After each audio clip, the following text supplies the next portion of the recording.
दोस्तों, जैसे ताल के बिना संगीत अधूरा है, इसी प्रकार से विचार शक्ति के बिना मनुष्य अधूरा है।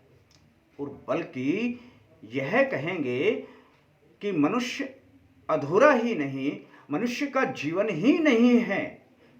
विचार शक्ति ही मनुष्य को दूसरे प्राणियों से अलग करती है। दोस्तों, अब हम बताएंगे कि यदि विचार शक्ति को आप मजबूत बना लें तो जीवन में दोस्तों शक्तियां ही शक्तियां आनी प्रारंभ हो जाएंगी और आपका कोई भी काम रुकेगा नहीं। करके देख लेना दोस्तों, बड़े साधारण प्रयोग हुआ करते हैं। इनमें कुछ भी आपका खर्चा नहीं होता है दोस्तों। करना और इसका भरपूर फायदा उठाना। इससे पहले कि मैं अपने विषय पर आऊं, अल्टीमेट ज्ञान में जुड़ने वाले अपने सभी प्रेमियों का हार्दिक स्वागत है। और जय माता दी लिखने वाले सभी अपने प्रेमी बंधुओं का तहे दिल से हार्दिक अभिनंदन। तो दोस्तों, आ जाते हैं अपने विषय पर। दोस्तों, किसी भी प्रकार से मनुष्य तभी होता है जब उसके विचार काम करते हैं, अन्यथा मनुष्य में और पशु में कोई फर्क रह नहीं जाता है। दोस्तों, आप देखेंगे कि मनुष्य जितनी शक्तियां अर्जित करता है उससे भी अधिक शक्तियां रोज किसी ना किसी कारण से क्षीण होती रहती हैं और हमारे विचार भी दिन प्रतिदिन गिरते रहते हैं। कई बार तो विचार इतने गिर जाते हैं कि मनुष्य को जीवन का मोह ही खत्म हो जाता है दोस्तों। अब दोस्तों, जानते हैं कि उस वक्त मनुष्य की क्या हालात होंगी। इसलिए अपने विचार शक्ति को कभी ना गिरने दें और इनको कैसे अर्जित करें।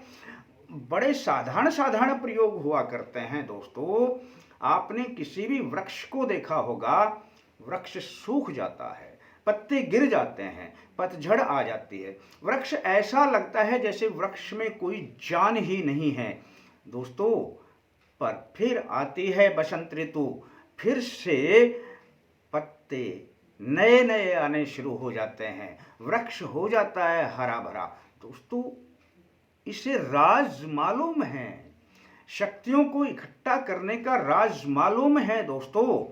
आप भी ऐसा मालूम करें कि कहां से शक्तियां प्राप्त हों। दोस्तों, इन्हीं पेड़ों से हम शक्तियां प्राप्त करेंगे और आसान सी विधियां हुआ करती हैं, मैं बता देता हूं आपको। दोस्तों, पीपल का एक वृक्ष ऐसा है जो अद्भुत शक्तियां रखता है और अद्भुत देव शक्तियां भी होती हैं इसमें। तो बड़ा आसान सा प्रयोग हुआ करता है दोस्तों। आप किसी भी दिन से इसे शुरू कर सकते हैं। आप चले जाएं, सुबह का समय हो तो अति उत्तम रहता है और नहीं मिलता समय तो शाम को चले जाएं, कोई दिक्कत नहीं है दोस्तों। सिर्फ वृक्ष का, पीपल का वृक्ष जो पत्ता नीचे झुका हुआ हो उसको अपने हाथों से पकड़ लें। इन दोनों हाथों में पत्ते को दबा लें दोस्तों। पत्ता यहाँ बीच में आ जाएगा और ऐसे दबा लें। बस दोस्तों, इतना सा प्रयोग है। दबाने के पश्चात अपने पीपल देव को नमन करें और अपने परमपिता परमेश्वर से प्रार्थना करें कि हे प्रभु, यह जो शक्तियां पृथ्वी के द्वारा, वायु के द्वारा, जल के द्वारा, प्रकाश के द्वारा आप जो पीपल को प्रदान कर रहे हैं और यह अपनी जड़ों के द्वारा यहाँ तक पहुँच चुकी हैं इसकी शक्तियाँ, इन शक्तियों में से कुछ शक्तियाँ मुझे प्राप्त हो जाएं। बस दोस्तों, इतना आपने बोलना है। यदि यह प्रयोग आप रोज कर लेते हैं ना, चाहे आप 21 दिन भी यह प्रयोग कर लेंगे ना दोस्तों, और किसी दिन छूट भी जाए बीच में तो चिंता ना करें, अगले दिन कर लें। ऐसा कुछ नहीं है कि किसी दिन छूट गया तो कुछ गड़बड़ हो जाएगी, कुछ गड़बड़ नहीं होगी दोस्तों। ऐसा करें, आप देखेंगे कि आपकी विचार शक्ति भी बढ़ने लग जाएगी। आप में अजीब शक्तियां आनी प्रारंभ हो जाएंगी, आपके कार्य भी बनने लग जाएंगे और दोस्तों सुख संपत्ति भी आने लग जाएगी।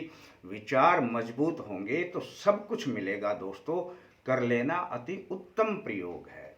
अच्छा लगता है तो अपने यार दोस्तों को यह वीडियो शेयर करना, अल्टीमेट ज्ञान को सब्सक्राइब कर लेना और घंटी के बटन को दबा देना दोस्तों। बस इतना सा आपने करना है।